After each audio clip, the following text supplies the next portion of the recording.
जय श्री राम मित्रों, जय माँ भवानी। आप सभी का स्वागत है रामायण के इस कथा में। राम कथा सुनने और देखने वाले मेरे सभी प्रियजनों को मेरा कोट कोट प्रणाम। सभी माता एवं बुजुर्गों को मेरा कोट कोट प्रणाम।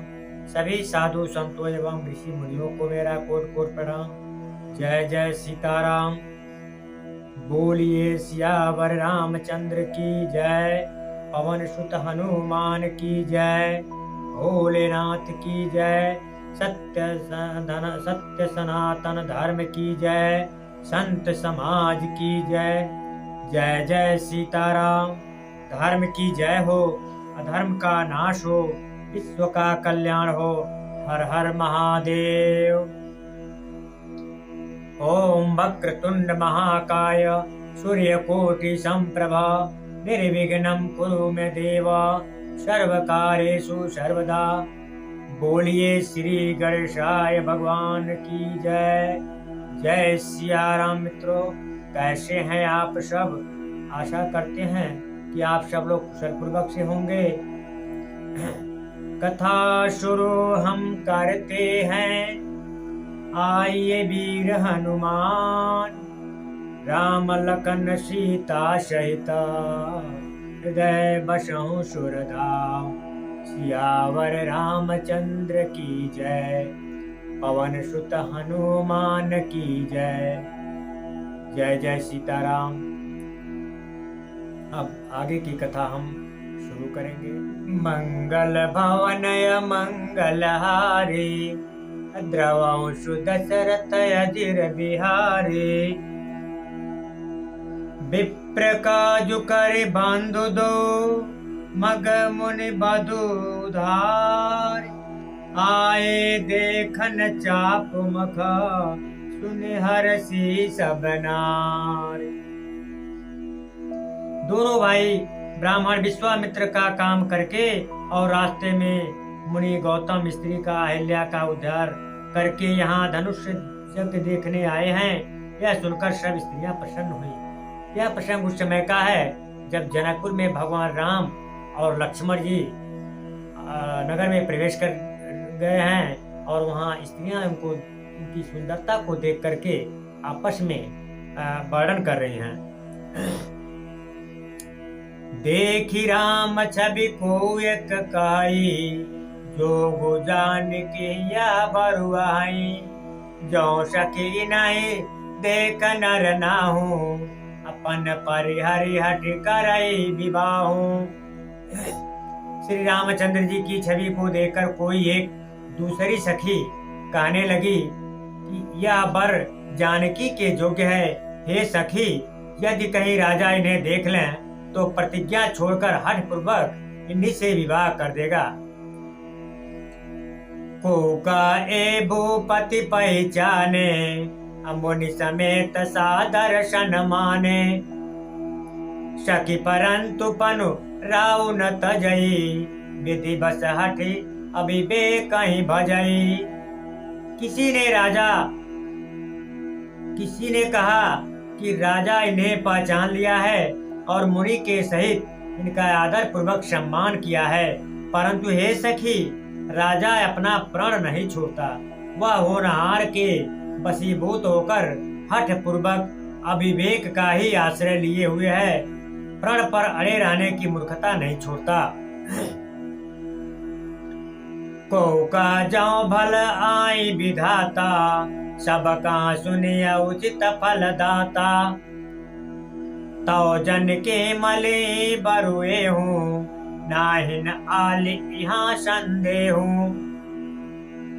कोई कहती है यदि विधाता भले हैं और सुना जाता है कि वे सबको उचित फल देते हैं, तो जनक जी को यही वर मिलेगा।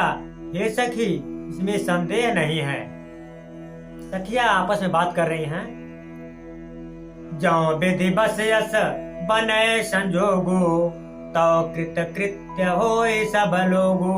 सखी हमारे आरती अति ताते, कबहू ए वही यही नाते। जो दैव जोग से ऐसा संजोग बन जाए तो हम सब लोग कृतार्थ हो जाएं। हे सखी, मेरे तो इसी से इतनी अधिक आतुरता हो रही है कि इसी नाते कभी ये यहाँ आवेंगे। मंगल भवन अमंगल हारी, द्रवंशु दशरथ अजिर बिहारी। नाहि त हम कहूँ सुनऊ सखी, इनकर दर्शन दूर। यह संगुट तब होई जबा, पुण्य पुरा कृत भूर।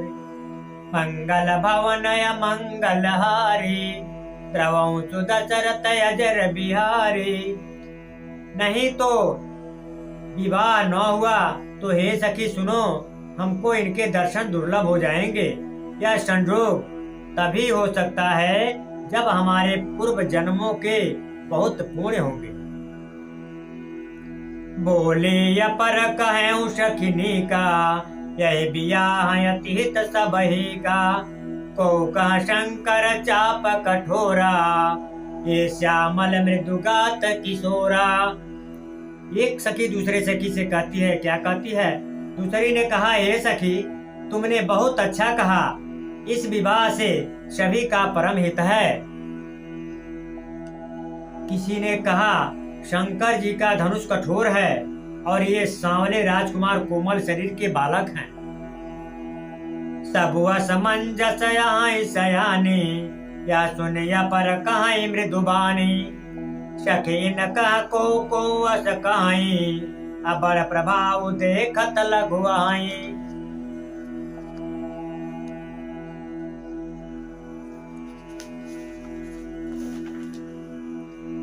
हे शयाने, सब असमंजस ही है। यह सुनकर दूसरी सखी कोमल वाणी से कहने लगी, हे सखी, इनके संबंध में कोई ऐसा कहते हैं कि यह देखने में तो छोटे हैं पर इनका प्रभाव बहुत बड़ा है। परसि जासु पद पंकज धूरी, अहिल्या कृतयग भूरी। परसि जासु पद पंकज धूरी, तरी अहिल्या कृतयग भूरी। सो की रहे बिनु शिव धनु तोरे, या प्रतीत परिहरयन भोरे। जिनके चरण कमलों की धूल का स्पर्श पाकर अहिल्या तर गई, जिसने बड़ा भारी पाप किया था, वे क्या शिव जी का धनुष बिना तोड़े रहेंगे? इस विश्वास को भूलकर भी नहीं छोड़ना चाहिए।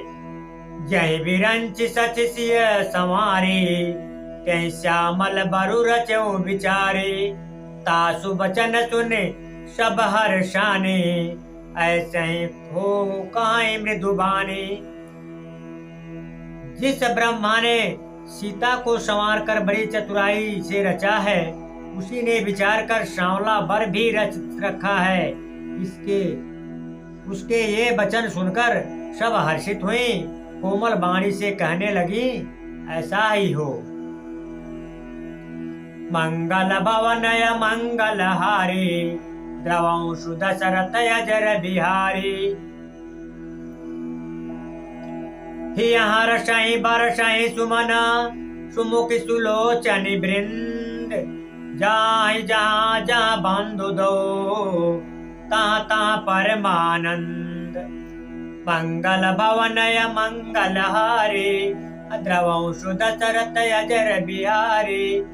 सुंदर मुख और सुंदर नेत्रों वाले स्त्रियां समूह की समूह हृदय में हर्षित होकर फूल बरसा रही हैं। जहाँ जहाँ दोनों भाई जाते हैं, वहाँ वहाँ परम आनंद छा जाता है। पूरब दिश गे दो भाई, जहाँ धन मुख हित भूमि बनाई। अति विस्तार चारु गच ढारी, विमल वेदिका रुचिर समारी। दोनों भाई नगर के पूरब ओर गए, जहाँ धनुष जग के लिए भूमि बनाई गई थी। बहुत लंबा चौड़ा सुंदर ढला हुआ पक्का आंगन था, जिस पर सुंदर और निर्मल वेदी सजाई गई थी। चहुदिश कंचन मंच विशाला, रचे जहाँ बैठे महिपाला। तही पाछे समीप चहुपासा, अपर मंच मंडली विलासा। चारों ओर सोने के बड़े बड़े मंच बने थे, जिन पर राजा लोग बैठेंगे। उनके पीछे समीप ही चारों ओर दूसरे मचानों का मंडलाकार घेरा सुशोभित था।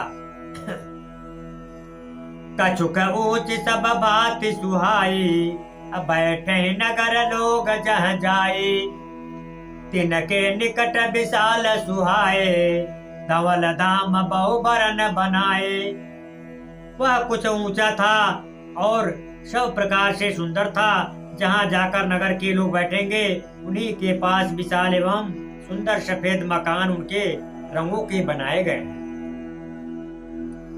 जहां बैठे देखें सब नारी, जथा जोग निज कुल अनुहारी। और बालक कहीं कहीं मृदु बचना, सादर प्रभु देखा वही रचना। जहाँ अपने अपने कुल के अनुसार सब स्त्रियां यथोयोग्य जिसको जहाँ बैठना उचित है बैठकर देखेंगी। नगर के बालक कोमल वचन कह कर आदर पूर्वक प्रभु श्री रामचंद्र जी को यज्ञशाला की रचना दिखला रहे हैं। जय श्री राम।